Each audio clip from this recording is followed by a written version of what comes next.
Bonjour, bienvenue à tous à ce webinaire avec la société PrediLife. Alors on va parler d'intelligence artificielle, comment la bonne utilisation des bases de données de plus en plus grandes, comment utiliser les algorithmes pour détecter, prévenir les maladies, et en l'occurrence avec la société PrediLife sur les maladies cardiovasculaires et les cas de cancer graves. Donc pour en parler, nous sommes avec Stéphane Ragusa. Bonjour Stéphane. Bonjour. Merci pour votre présence. Alors l'objectif aujourd'hui sera bien sûr de faire le point sur ce que propose la société PrediLife, sur l'intelligence artificielle appliquée à la médecine, votre positionnement, votre marché. Également aussi, vous allez vous présenter. Je rappelle juste que vous êtes donc le fondateur et président de PrediLife, créé en 2004, et que vous avez fait votre introduction en bourse en 2018. C'est ça. Voilà. Donc, et je rappelle aussi que pour ce webinaire, vous pouvez poser vos questions. Moi, je les vois apparaître sur mon écran et je pourrais les reposer à Stéphane Ragusa. Donc, profitez de la présence de Stéphane Ragusa avec nous pour poser vos questions. On y répondra plutôt à la fin du webinaire. Alors, pour commencer, l'intelligence artificielle, on en parle de plus en plus, notamment depuis ce début d'année avec ChatGPT. L'intelligence artificielle s'invite partout. Vous, Stéphane Ragusa, quelle est votre vision de l'intelligence artificielle appliquée à la médecine? Alors notre vision, c'est d'appliquer ces méthodes assez extraordinaires. Chacun a été surpris par la capacité à prédire le mot d'après avec ChatGPT et en partant de bases de données. Tout ce qu'on essaie de prédire, c'est les risques de pathologie à terme, à quelques années. Est-ce qu'on peut prédire les risques de maladie? Comment on arrive à prédire le mot suivant ayant un sens dans une phrase? Et bien aujourd'hui, pas tout à fait, mais demain, ça va s'améliorer et aujourd'hui, on arrive à prédire en grande ligne les risques des principales maladies, donc cardiovasculaires, cancer, et à partir de ça, on peut anticiper. Si on sait que vous vous dirigez vers un infarctus, par exemple, on va essayer de vous donner des traitements préventifs de l'infarctus et ça vous évitera de faire une maladie grave. Voilà, donc on est dans ce cadre qui est en train d'être modifié à très grande vitesse et qui va permettre de prédire de manière extrêmement fine dans les années qui viennent le devenir de chacun pour l'anticiper et éviter les conséquences fâcheuses. D'accord. Alors comment vous faites? Qu'est-ce que vous avez développé comme solution, comme produit pour répondre à ce besoin? Alors, on a un produit en deux faces. Une première partie qui concerne la prédiction des risques de pathologie de quelqu'un, par exemple vous, à partir d'un test génétique, d'analyse de sang et de questionnaires sur votre histoire familiale et personnelle. Et à partir de cette prédiction, qui n'intéresse pas forcément en soi l'individu, il y a un médecin en visio qui dit, écoutez, vous, vos risques, c'est ça, infarctus, tel et tel cancer, voilà ce que vous pouvez faire à chaque fois pour dépister la pathologie plus tôt et donc éviter de vous retrouver avec un cancer métastatique ou un AVC, un cancer. Voilà, donc c'est un ensemble avec la prédiction et le médecin qui accompagne et qui propose une solution permettant, en pratique, d'éviter les maladies graves. Alors qui peut le faire? Aujourd'hui, c'est ouvert à tout le monde peut aller voir son médecin, dire je veux faire un test prédictif PrediLife? Alors, on a commencé par proposer ça aux grandes entreprises, voire aux petites, mais c'est surtout les grandes qui l'adoptent, parce que le marché était là le plus mûr. Avant d'aller vers la population générale et que ça soit accessible auprès du médecin généraliste, on a besoin de former les médecins, on a besoin que les tests soient mieux connus. Donc on est allé, je dirais, au plus simple, en partant des grandes entreprises qui aujourd'hui font déjà des check-up santé pour leurs dirigeants. Il y a quelques centres dans la région parisienne, je ne les mentionnerai pas, mais les dirigeants de très grosses sociétés, du CAC notamment, font tous des bilans santé tous les ans, tous les 2 ans. Donc ils sont habitués les grandes sociétés sont habituées à traiter la santé de leurs dirigeants. Donc nous, on propose d'étendre ça aux salariés en général, alors plutôt ceux qui ont plus de 40 ans, et après ça se diffusera, je pense, au reste de la population. Voilà, donc on a une démarche comme ça qui commence par les early adopteurs avant de généraliser. Alors si on revient sur le parcours client, le parcours de la personne qui fait un test, quelles sont les différentes étapes? Donc on remplit, la société dit moi je veux que mes salariés fassent un test. Qu'est-ce qu'il doit faire exactement ce salarié? Alors, quelles sont les différentes étapes du test? Donc mettons que la société à laquelle vous appartenez, mettons qu'Easy Bourse se dise tiens, voilà, on aimerait s'occuper de la santé de nos salariés pour éviter des arrêts de travail ou simplement pour favoriser notre marque employeur, etc. Donc on vend un ensemble de bilans de santé à EasyBourse. Vous recevez un mail de la DRH qui vous dit voilà monsieur, est-ce que vous acceptez de faire ce bilan? Si oui, vous vous inscrivez sur notre plateforme. À partir de là, vous prenez rendez-vous avec un médecin pour la semaine prochaine, comme avec Doctolib. Le médecin vous explique le process. Il recueille votre consentement à un test génétique. Là, on vous envoie à la maison un kit de prélèvement salivaire, c'est très simple, que vous allez nous renvoyer par la poste, qui sera analysé chez Eurofins. On vous demande d'aller dans un laboratoire faire une prise de sang pour avoir une analyse de cholestérol. Vous remplissez quelques questions sur Internet et en gros, un mois plus tard, vous avez une deuxième visio avec un médecin qui vous donne vos principaux risques avec la partie génétique et la partie non génétique et qui vous donne un protocole de prévention personnalisé. D'accord, donc c'est un test prédictif qui concerne toutes les maladies ou quel type de maladie? On a pris les maladies les plus prévalentes. Ça veut dire infarctus, AVC, donc la maladie cardiovasculaire, cancer de la prostate, du sein, du poumon, du côlon, du mélanome. On s'est arrêté là, on n'a pas pris le cancer de l'ovaire par exemple, ou du pancréas, parce qu'il n'y a pas d'examen de radiologie qui puisse être adressé aux personnes à risque et qui soit efficace au plan médico-économique.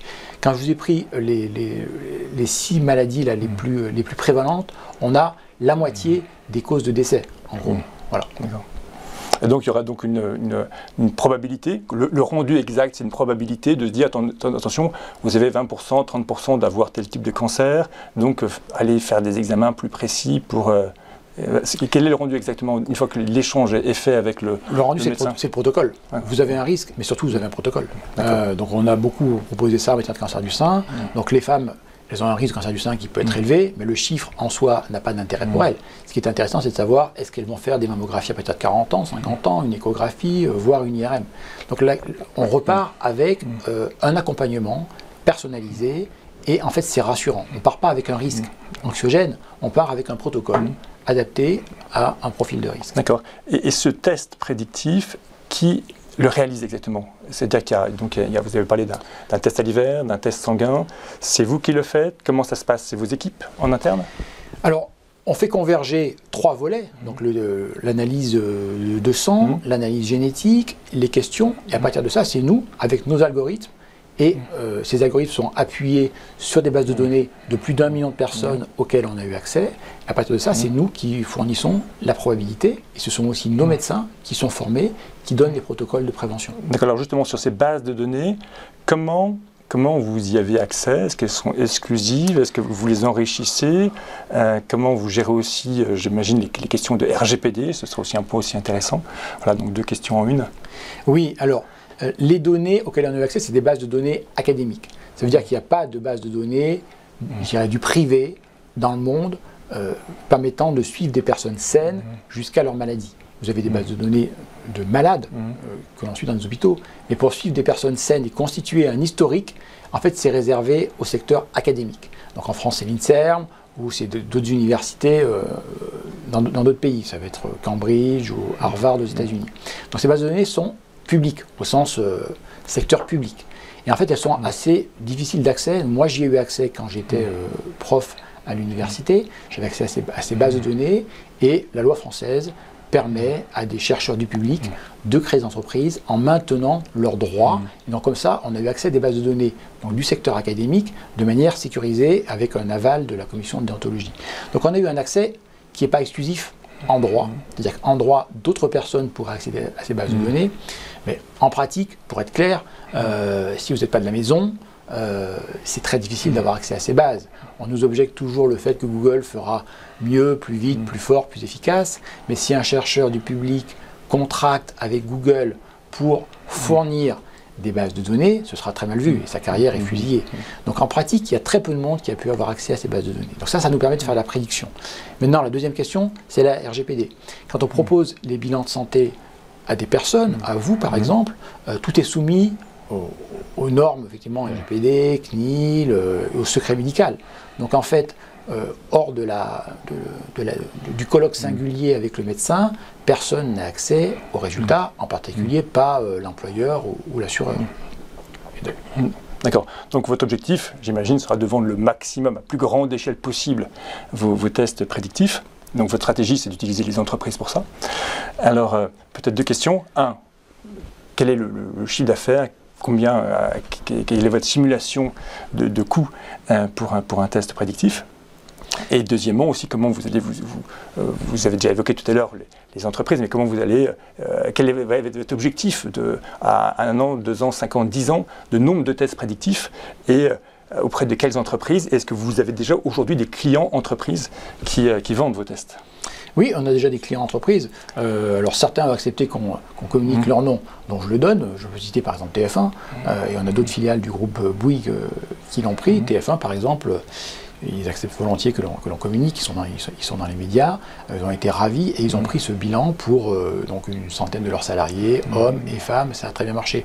On a d'autres grandes sociétés, Lactalis dans l'agroalimentaire, Allianz dans l'assurance, ou dans la banque même, pas Easy Bourse, mais une grande filiale de la Société Générale l'a pris. Enfin voilà, on a donc des grosses sociétés qui ont commencé à l'adopter.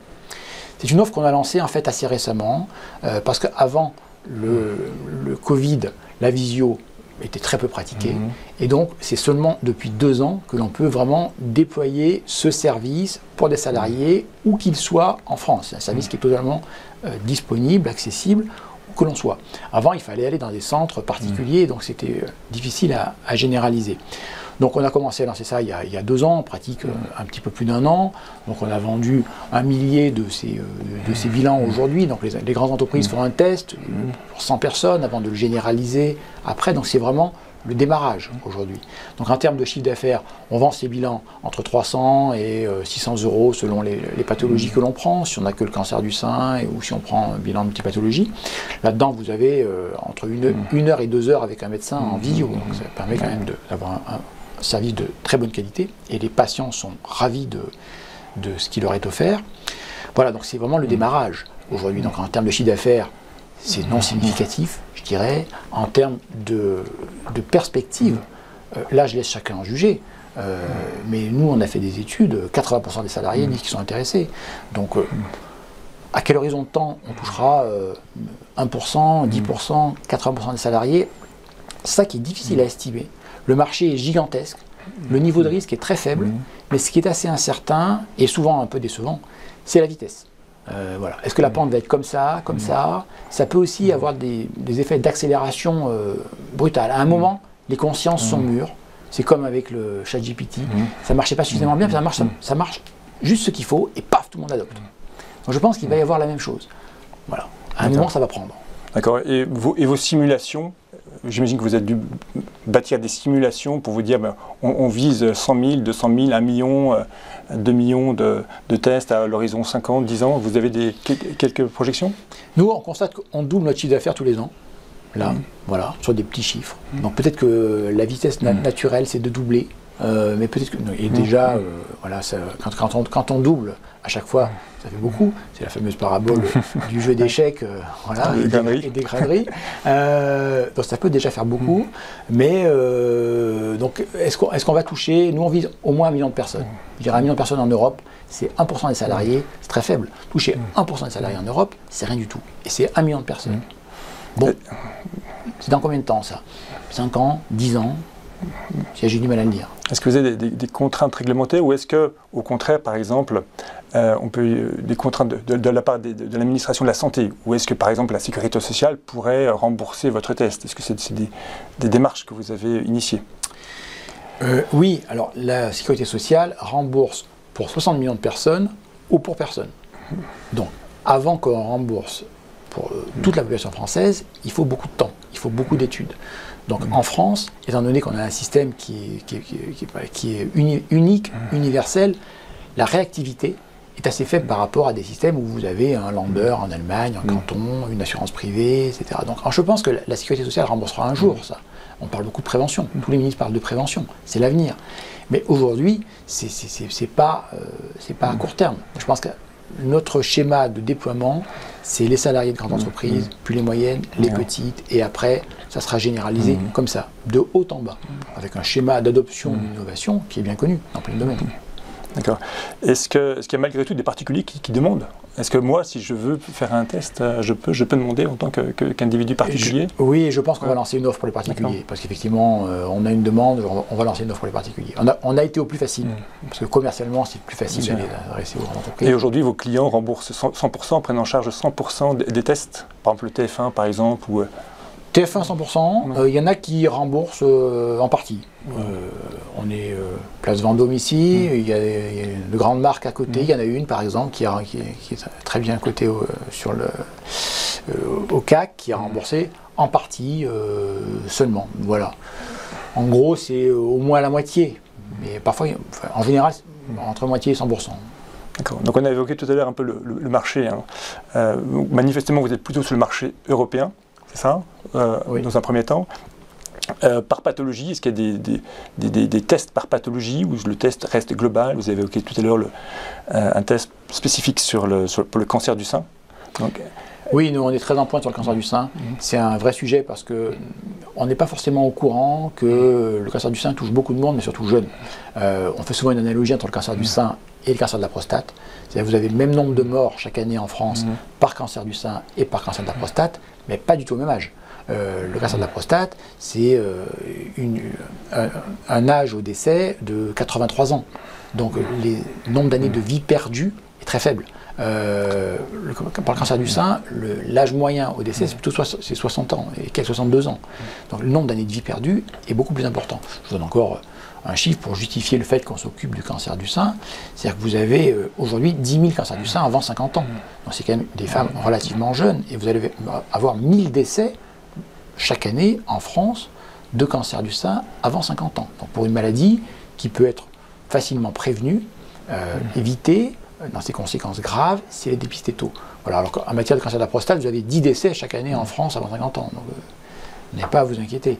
Donc on est très en point sur le cancer du sein. On a un test prédictif qui a été retenu par l'Union européenne, qui vise à être utilisé sur toutes les européennes, donc il y a 100 millions de femmes, pour remplacer le dépistage aujourd'hui du cancer du sein qui est fait avec une mammographie tous les 2 ans à partir de 50 ans, par un dépistage en fonction du risque, celui-ci étant évalué autour de la quarantaine, et avec ensuite des mammographies tous les ans à partir de 40 ans pour les femmes les plus à risque, rien avant 50 ans pour ceux qui sont à bas risque, et puis une gradation entre les deux. Voilà, c'est ce qu'on appelle le dépistage stratifié, qui normalement devrait s'imposer en Europe dans les années à venir, et c'est notre test qui a été retenu par un essai clinique de référence européen sur 50 000 femmes qui ont déjà été incluses. Et donc là, il y a vraiment quelque chose à faire en matière de santé publique. Est-ce que vous avez quelques précisions sur la concurrence? Est-ce que vous avez des concurrents en France, en Europe, ou est-ce que des sociétés américaines, filiales de grands groupes comme Google par exemple, se positionneraient également sur votre créneau, ou pourraient vous faire de l'ombre, ou sont sur des créneaux similaires ou des approches similaires? Oui, bien sûr, Google est très intéressé par le sujet. Les fondateurs l'ont dit de multiples fois. Ils sont très riches, ils ont fait de belles choses, mais ils ont des risques en santé. Un des fondateurs de Google a un risque élevé de maladie de Parkinson, il l'a dit. Donc ils sont très intéressés à titre personnel par la santé. Donc ils essayent de développer des approches similaires, et pour ça, l'étape clé, limitante, c'est les bases de données. Comme ils ne peuvent pas avoir accès à des bases de données publiques, pour les raisons que j'évoquais, les freins culturels, qu'il y a les conflits d'intérêts, comme on dit, qu'il y a en France et aussi aux États-Unis, ils constituent eux-mêmes leur propre base de données. Donc ils ont un projet qui s'appelle Baseline, qui est financé par la holding Alphabet, qui vise à suivre 10 000 personnes, là, au cours de quelques années. Avec l'ADN, non, c'est pas ce projet qui prend l'ADN des personnes et qui permet de faire des recoupements d'ADN? Voilà, il y a aussi une société qui est dans le giron de Google, qui a été montée par l'ex-femme d'un des fondateurs de Google, qui s'appelle 23andMe. 23, donc c'est 23 chromosomes et moi, qui propose, à partir d'un échantillon d'ADN, de donner votre généalogie et les risques de maladies génétiques. C'est-à-dire qu'ils n'ont pas le droit, la FDA n'aura pas donné le droit de calculer les risques de maladies multifactorielles. Donc le cancer du sein, la prostate, l'infarctus, tout ça c'est des maladies multifactorielles. Donc quand vous faites un test, vous n'avez pas le droit de le faire de France, mais si vous le faites quand même, vous envoyez un échantillon de salive à 23andMe, vous n'aurez pas les risques de maladies multifactorielles, parce qu'il y a une part génétique et une part non génétique. Et cette part non génétique, pour la connaître, donc c'est l'effet de l'alimentation, du mode de vie, etc., il faut des bases de données. Et comme Google n'a pas eu accès, ils ne peuvent pas calculer une prédiction pour ces maladies. Tout ça pour dire, sur la concurrence en général, on a une avance mondiale sur le sujet du fait que l'on a accédé à des bases de données uniques, en Europe, en France d'abord, en Europe, et aussi aux États-Unis. On a accédé à une base de données de plus d'1 million de femmes aux États-Unis. Et l'ADN, pour vous, ce sera une source de développement plus tard, ou vous y pensez déjà pour pouvoir capter les données d'ADN et inclure ces données-là dans vos modèles? Nous, on utilise déjà l'ADN, c'est-à-dire que quand on envoie un échantillon de salive à la personne, à un patient, on récupère l'ADN et on l'analyse et on récupère des centaines de marqueurs, de gènes, et donc ça nous permet de donner une prédiction en fonction de cette partie innée, donc qui est plus ou moins importante selon les maladies, qui va être très importante pour le cancer de la prostate, le cancer du sein, qui va être beaucoup moins importante pour le cancer du poumon, mais on intègre déjà ces données génétiques. D'accord. Alors maintenant, on va peut-être parler de cette émission obligataire. Vous avez lancé une campagne de levée de fonds, donc qui est proposée jusqu'au 10 juillet. C'est une campagne d'obligation, d'émission d'obligation Océane. Est-ce que vous pouvez nous en dire un peu plus? Oui, on fait régulièrement des émissions d'Océane pour des petits montants, enfin à notre échelle, à peu près 10% de la capitalisation. Peut-être rappeler ce que c'est qu'une Océane? Une obligation convertible ou échangeable en actions nouvelles ou existantes. Alors concrètement, une Océane, donc c'est une Océane sur 5 ans, pour un nominal de 5 000 €. Au bout de 5 ans, on reverse 7% d'intérêt par an capitalisé, donc ça correspond à 40%. Donc les 5 000 € valent 7 000 € à échéance, au bout de 5 ans. Et on propose à l'issue soit un remboursement en numéraire, soit un remboursement en actions avec un cours de l'action qui est plafonné à 10 €. Donc si l'action vaut 12, eh ben, le remboursement se fait en action à 10. Donc c'est un produit qui permet d'avoir les avantages de l'obligation, un taux d'intérêt connu, et éventuellement de capter la rentabilité de l'action si l'action décolle, ce qui est possible dans notre domaine quand même de haute technologie. Donc voilà, c'est un peu un mix avec l'intérêt de l'obligation. Il y a plus de risques avec une obligation d'État, mais qui vous rapporte 2% et puis vous n'avez aucun upside possible. Et finalement, il y a moins de risques qu'avec une action où vous pouvez endosser la totalité de la baisse. Là, il y a quand même un rendement obligataire. Le seul risque, en fait, c'est qu'on ne puisse pas rembourser dans 5 ans. Ça, c'est un risque que je laisse chacun apprécier. Nous, on est dans l'intelligence artificielle, en médecine. Bon, dans 5 ans, ce domaine aura explosé. Il est déjà en pleine croissance. Il reste des risques, plus que dans l'obligation d'État, mais à mon avis, le jeu en vaut la chandelle. Si on ne met pas tous ces deux dans le même panier, bien sûr. D'accord, donc si j'ai bien compris, donc, si j'achète une obligation aujourd'hui, dans 5 ans, si je fais 1,07 x 5, j'arrive à peu près à 7 200 €. C'était le montant, 7 200 €. 1,07. Je vais le polytechnicien, c'est 1,07 fois 1,07. Voilà. Et j'arrive donc à 7 200 €. Donc ça, c'est le montant. Donc j'ai 7 200 € en obligation à la date de maturité. Donc c'est ce que j'ai gagné avec l'obligation. Et après, je peux le convertir ça en action. Et si l'action vaut, je peux la convertir à 10 €, donc ça me fait environ 710, 720, un peu plus de 700 actions. Voilà. C'est ça. Et si l'action, elle vaut 12 € et que je peux les acheter à 10 €, ben, ça me fait gagner tout d'un coup 1 400 €. Voilà. 700 x 2, voilà, de manière instantanée. C'est ça. Si l'action décolle, effectivement, vous êtes associé au gain, à la plus-value de l'action. D'accord. Alors pourquoi une levée de fonds d'ailleurs? Qu'est-ce que vous allez financer avec cette levée de fonds? On a toujours besoin de levée de fonds. Dans la santé, il faut investir pendant très longtemps avant que ça génère des revenus. C'est un secteur qui est très rentable. Quand vous prenez les 10 premières capitalisations européennes, vous avez 4 sociétés de la santé. Donc c'est un domaine extrêmement rentable. Mais il faut investir pendant longtemps. D'abord pour la phase scientifique, la phase réglementaire. Et puis là, maintenant, c'est le début du déploiement commercial.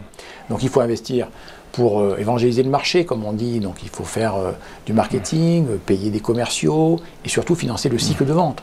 C'est-à-dire c'est ça qui est long et coûteux. Le temps, c'est de l'argent. Et la difficulté pour nous, c'est que quand un grand groupe est intéressé, il fait un test avec une filiale, un établissement, et avant que ça se généralise éventuellement, il va s'écouler 2 ans, avant que ce soit intégré dans les budgets, etc. Donc c'est ça qu'il faut financer. Mais aujourd'hui, on ne finance plus de la R&D, il n'y a plus de risques réglementaires, on a les agréments, on vend déjà, y compris à des gens qui ont pignon sur rue. Ce que l'on finance, c'est le développement commercial en France et à l'étranger. Et quel est le montant que vous souhaitez lever? Là, on fait une petite émission de 2 millions. Si on a sur souscription, on proposera une opération complémentaire éventuellement plus tard. D'accord, alors j'ai vu effectivement donc, émission obligataire qu'on peut souscrire donc, avec un compte titre, exclusivement avec un compte titre, ou alors on le souscrit directement sur le site PreadyLife, c'est ça? C'est ça. Donc le process, donc, c'est d'aller d'abord sur le site PreadyLife, oui, de remplir le formulaire pour dire je veux souscrire X obligations. Soit on peut le souscrire directement auprès de PreadyLife. Si vous êtes client EasyBourse, eh ben, vous pouvez aussi envoyer votre RIB de votre compte titre EasyBourse, uniquement compte titre EasyBourse, ça ne sera pas possible après de le mettre dans un PEA. Et dans ce cas-là, les titres seront, les obligations seront logées dans votre compte titre EasyBourse. Tout à fait, ça marche très bien. Donc les gens viennent sur notre site, remplissent le bulletin de souscription, font le virement, on nous envoie un chèque et à l'issue de l'opération, donc fin juillet, les obligations apparaissent sur le compte titre d'EasyBourse. Il n'y a pas de souci avec ça. On travaille avec KCIS, donc c'est eux qui créent les titres. Et donc c'est notre 5e opération. Ça se passe très bien. Les gens voient apparaître les obligations sur leur compte titre. Voilà, donc on achète par unité de 5 000 €. Et puis après, rendez-vous dans 5 ans, parce que ça capitalise. Et donc dans 5 ans, j'aurai 7% par an qui auraient été capitalisés, qui me seront reversés sur mon compte titre, ou que je pourrais donc échanger en actions si le cours, ce sera intéressant de le faire en tout cas, si le cours est supérieur à 10 €. Voilà. Alors je vais prendre quelques questions aussi.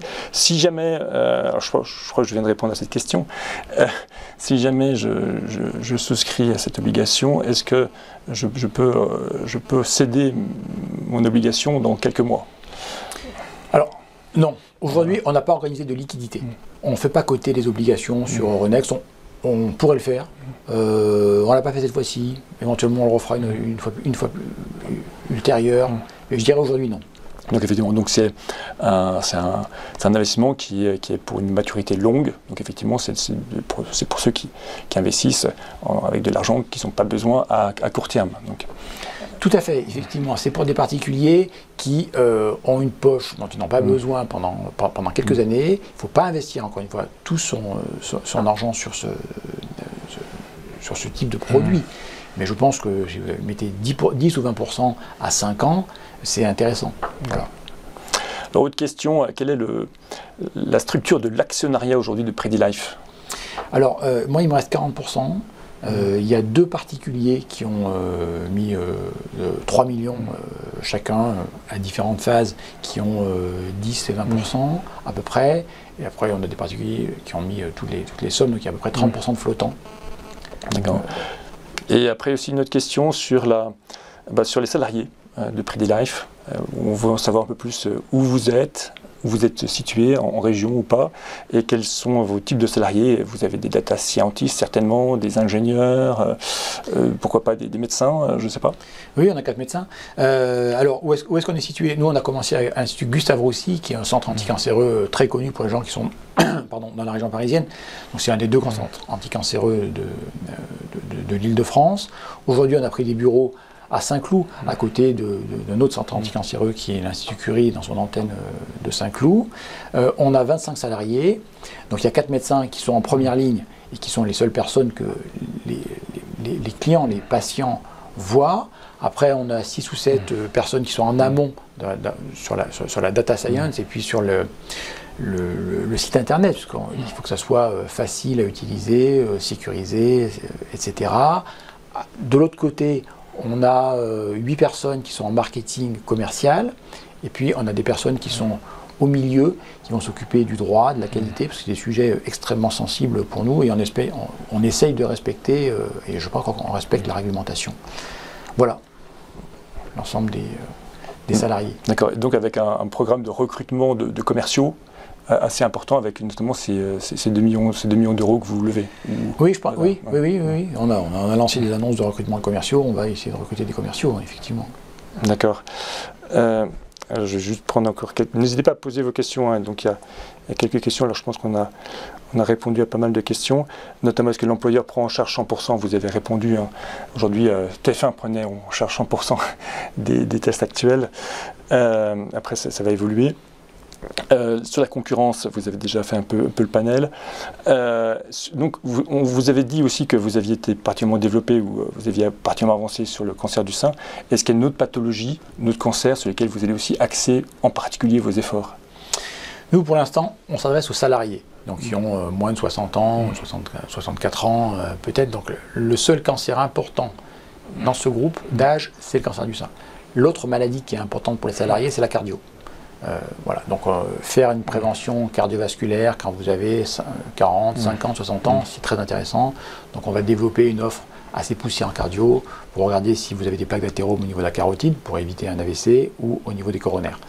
Voilà, donc je dirais cancer du sein, cardio, c'est ça qui intéresse les salariés. D'accord, et aussi une petite question aussi pour revenir sur l'intelligence artificielle. Est-ce que ce qui s'est passé depuis le début de l'année, notamment avec ChatGPT, avec l'explosion des algorithmes, des usages, etc., est-ce que ça vous a vraiment donné un coup d'accélérateur? Est-ce que ça a aussi changé un peu votre façon de travailler? Ou est-ce que ça vous a ouvert des nouvelles perspectives depuis quelques mois?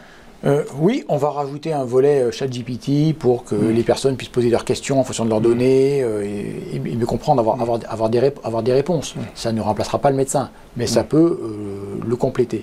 Sinon, le premier impact, il est symbolique, médiatique, ça fait évoluer l'état d'esprit général.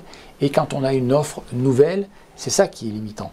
C'est avant l'heure, c'est pas l'heure. Et puis à un moment, les consciences sont prêtes. Voilà. Donc que l'on parle d'IA, que l'on parle de prédiction, c'est très favorable pour nous. Et ça va permettre de cristalliser la demande à un moment. D'accord, alors une petite question un peu technique sur cette émission obligataire. Donc si j'achète pour mon compte titre EasyBourse, quelles conditions pour que le montant soit prélevé sur mon compte EasyBourse? Alors en fait, il faut que vous fassiez l'achat auprès de PrediLife. Donc vous allez sur PrediLife, vous envoyez votre chèque, vous faites un virement à PrediLife, c'est bien ça? Fait. Et vous envoyez votre RIB EasyBourse. Alors c'est le RIB de votre compte titre que vous avez sur votre page de synthèse. Et dans ce cas-là, eh bien, les titres vous seront virés ou livrés, logés dans votre compte titre. Donc vous pourrez comme ça les regarder et les suivre avec votre compte titre EasyBourse. Mais l'achat viendra d'un virement d'argent, d'espèces, qui viendra de votre compte bancaire. C'est ça. Voilà. Voilà, donc je pense qu'on a à peu près fait le tour. Donc je rappelle effectivement, c'est une opération qu'on pourra loger les titres dans le cadre d'un compte titre et pas d'un PEA. Voilà, et c'est une opération qui est proposée jusqu'au 10 juillet. Voilà, c'est bien qui permet effectivement d'acheter des obligations, d'avoir un rendement de 1,07% par an, de 7% par an plutôt, et effectivement après de pouvoir convertir ceci en actions et d'avoir donc un deuxième effet qui se coule en quelque sorte pour avoir je dirais un deuxième effet de levier de rendement si l'action est au-dessus de 10 €. Alors aujourd'hui l'action est à combien? 6. D'accord, 6. Donc ça donne en 5 ans, ça permet d'avoir cette possibilité-là. Eh bien écoutez, je pense qu'on a à peu près fait le tour des questions. Je pense que toutes vos explications ont été très claires. Je vais vous laisser le mot de la fin et surtout je vais vous remercier pour vos explications. Écoutez, merci pour votre invitation, merci à ceux qui nous ont écoutés et puis écoutez, je leur souhaite de bons investissements et une bonne santé. Merci, bonne journée à tous.